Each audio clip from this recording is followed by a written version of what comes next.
Yesu yakuzanyira party zonna. Jesus played all the parts for you. N'akulaga nti abantu be yakolera birungi. That he showed you that people he performed. Naye yatuuka okwejjusa. He reached the point of regretting. Kakati. Now, Kubira Yesu engalo ez'amaanyi. put hands close for the Lord. Bannaye. Waliwo Yesu ekigambo kye yayogera naye kizibu. A word that Jesus spoke out. Naye kennyini kyamulema okutuukiriza. And he himself failed to make it to pass. Yagamba. Jesus said, omukono gwo ogwa ddyo bwe gugaba. when your right hand gives, ogwa kkono guleme kukola ki? the left hand shouldn't know. ogwa kkono bwe gugaba ogwa ddyo guleme kukola Once the ki? left is giving, the other one of the right should not see or should Kati ye yagaba. For him who was giving out Ekolozeeni. in Colzel, n'agaba. then he still gave out ne Besusayida. in the Bethsaida. Kati omukono gwa kkono gwamanya. Now the other left hand is Kyamusukkako. so it was waliwo ekikusukkako. there is something beyond your level of understanding. N'otunuulira omuntu akwagaliza You look okufa. at someone wishing you to die, naye nga gwe wamubeezaawo. and you make that person survive for some time. wano e Kampala. In Kampala here.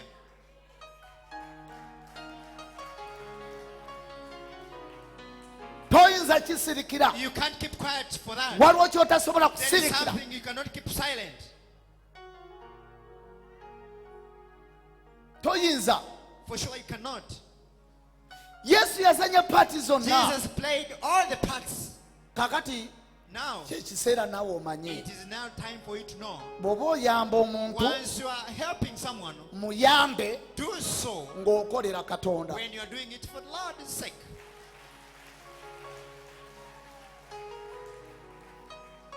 Kyukira muno mugende nti bw'oba oyamba Turn omuntu to them and tell him, once you are Muyambe. helping someone, do so ng'okimanyi well, you knowing in nti you okolera Katonda. that you're doing so on behalf of God.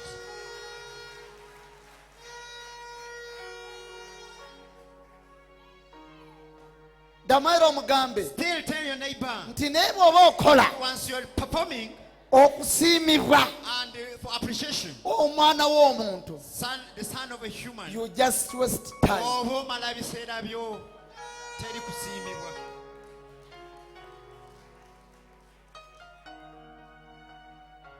Omwana w'omuntu omuyamba A human's son, you enkeera help, n'afuuka omulabe wo. then in turn he is your enemy tomorrow. Kati oli mu kwejjusa So you're regretting. era obwongo bwatambudde And your dda. minds have moved over. Ani mulabe wo kati? Who is your enemy right now? Okwandibadde okusasulwa kwo Instead of to be rewarded, ennyumba baagiteekamu mukazi there is mulala. your co-wife in the house. Omuntu gwe waleeta ku mulimu Someone you brought at your place, ye yakuyita emabega he passed the other side, n'akugobesa ku and you mulimu. were chased from the same job.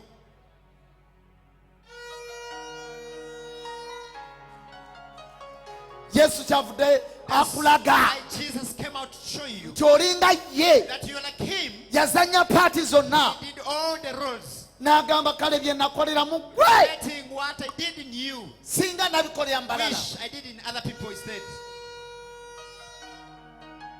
Calculate how many years So, you spend with that man. myaka emeka gy'obadde n'omusajja oyo? Oli mu gicalculatinga You're n'ogamba now kale calculating and saying, okay, balabala emyaka maybe calculate the years. myaka 10 Now 10. abaana ate nga tabawa na buyambi. Musumba Najjusa olunaku lwe namwagala. Oh. Which means Ekitegeeza- message ya leero The message for today, mbadde ku ggwe nga ninga asula you ewuwo. were the point of focus. Ye musumba era obwedda wendi nga mpulira nkankana nga ndabira ddala era bw'ogambye nti wamala n'omusajja emyaka 10 n'etakuwanga yadde emitwalo 5. Musumba tekibangawo. Mu bulamu bwo Wabula ezange seyakwanamu omukyala era bizinesi neggwawo. Natandika okuŋŋamba nti ndi mukadde era yejjusa olunaku lwe yanjagala. Musumba olwaleero lwensoose okujja mu maaso go ne nkulaba naye ebyange byonna biteredde. Musumba kabiddeyo byonna gye byava. kabiddeyo. Let them go back. Musumba mujjukize Remind him. kuba kati kwali alaba. Because he's there watching. Mujjukize. Wakanyike Robert, Aha. nkujjukiza nti nakulaga laavu nennenyuwa abasajja bonna nenjagala gwe wekka ne tusula ku lugoye lwange ne twebika olugoye lwange naye n'osalawo n'osasuza omukazi naawe saluwa kyabangi wanzitira omwana naye nange njagala Mukama akukwateko omanye nti nze ndi nnamba emu mu bakyala be.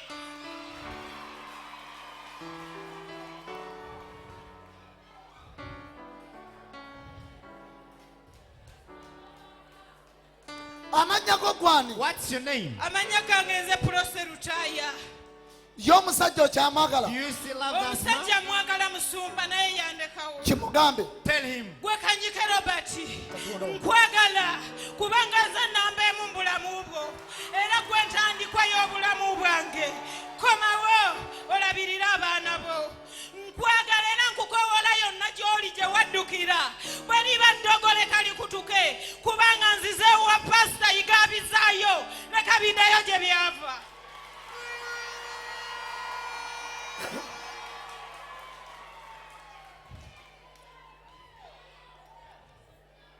Ddamu omuyite nga Yesu bwe yayita abantu nti mujje gye ndi mmwe mwenna abakoye n'abazitoleddwa. Call him the way Si nsonga oba oli otya oba oli otya. Nze nkwetaaga. I need Muyite. you.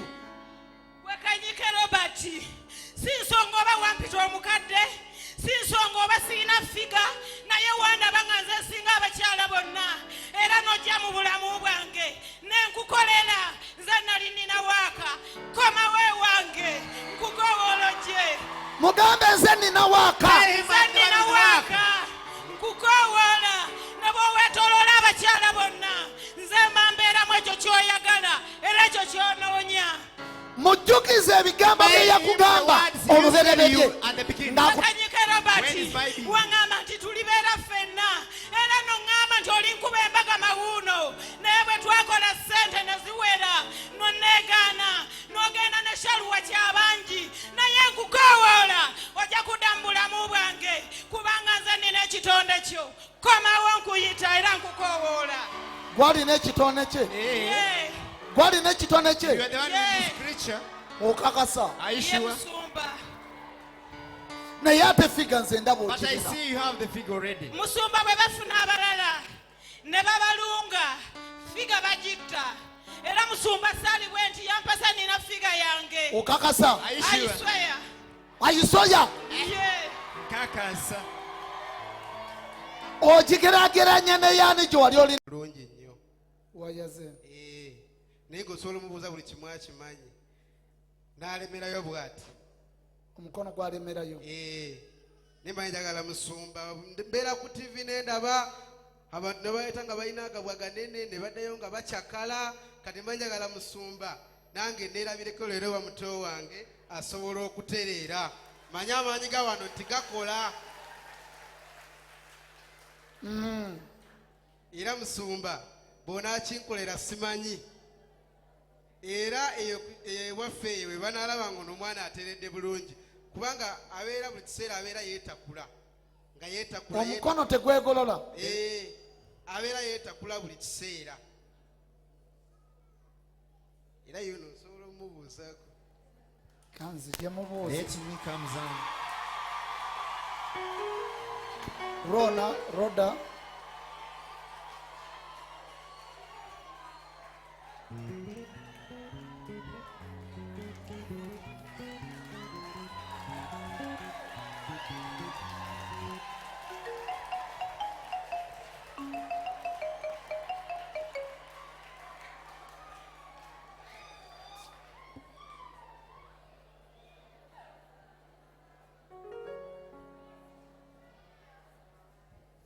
Ladies and gentlemen, the man you see on the screen, his hand cannot stretch up. The brother has explained to us that water poured on his hand, and that one brought about that complication the way you can see it on the screen. As I can critically see, as you critically see this hand on this leg, it cannot even stretch. The fingers, the way you can look at them, they cannot stretch. He has come here for the man of God to show the power of God by healing this hand and everything of his to get well and in place. Let's see what the man of God does.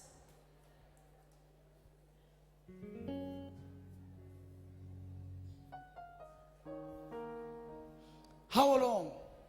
Omaze ebbanga ki ng'olina ekizibu Amaze ekyo? ebbanga ki nga omukono gwagongobala? amaze emyaka 5. 5 years with such a complication. Come again to explain people about it like this. This is what happened to this man.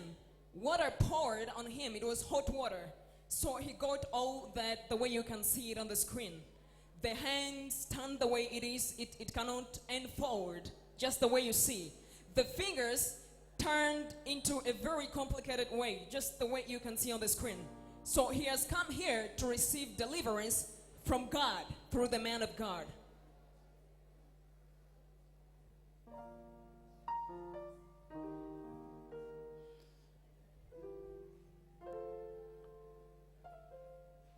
Tukkiriza Mukama We believe God okukola ebyamagero.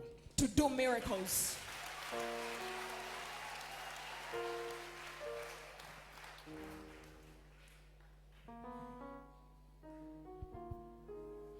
How many believe that God can make this Bameka hand be abakkiriza straight? nti Katonda asobola okugolola omukono guno? Killer for Jesus Christ. Kubira Yesu Kristo engalo ez'amaanyi. This is the ring. Eno mpeta ya Mukama. I use this ring. Nkozesa empeta eno. I send power. Nsindika amaanyi.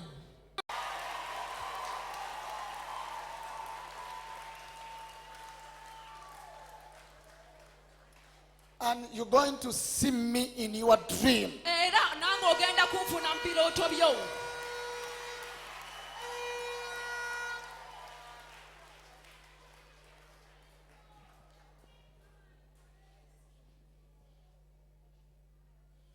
I'm going to come in your dream. Ngenda kujja mu birooto byo.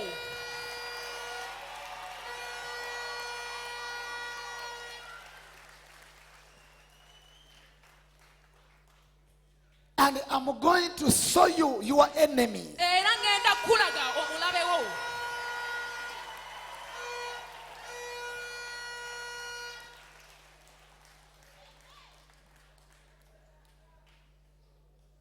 How many people who want prophecies? Bameka abaagala obunnabbi? Yeah?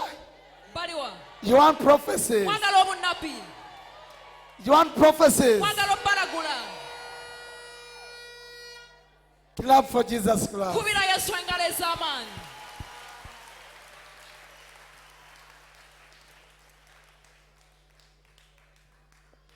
Amen. Amen. Jesus is good. Yesu Kristo mulungi ekiseera kyonna. Era ekiseera kyonna. Jesus is good. Yesu mulungi.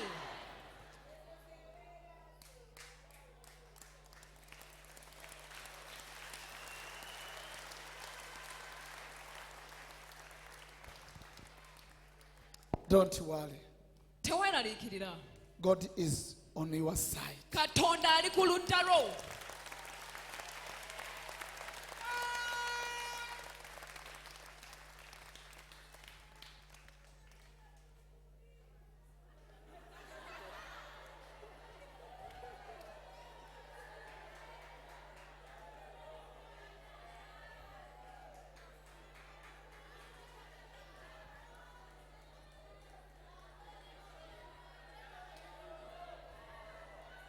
I see Ndaba a better job. omulimu ogusingako.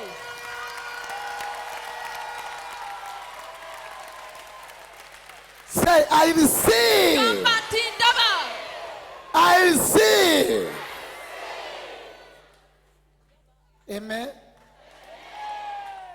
I see Ndaba a better job. omulimu ogusingawo.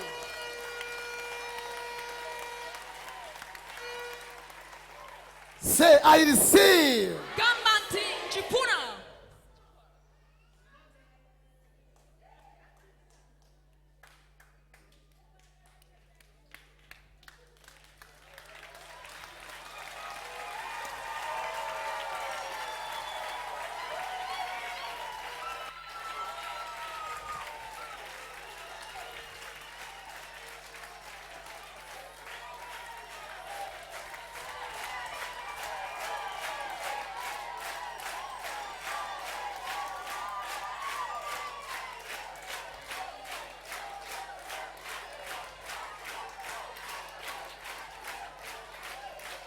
Why you are so worried? Man of God, I have a lot of problem. I'm worried because of my mom. Mbadde n'ebizibu bingi neeraliikiridde ku lwa maama wange. Why? Lwaki? Auntie kati the man kale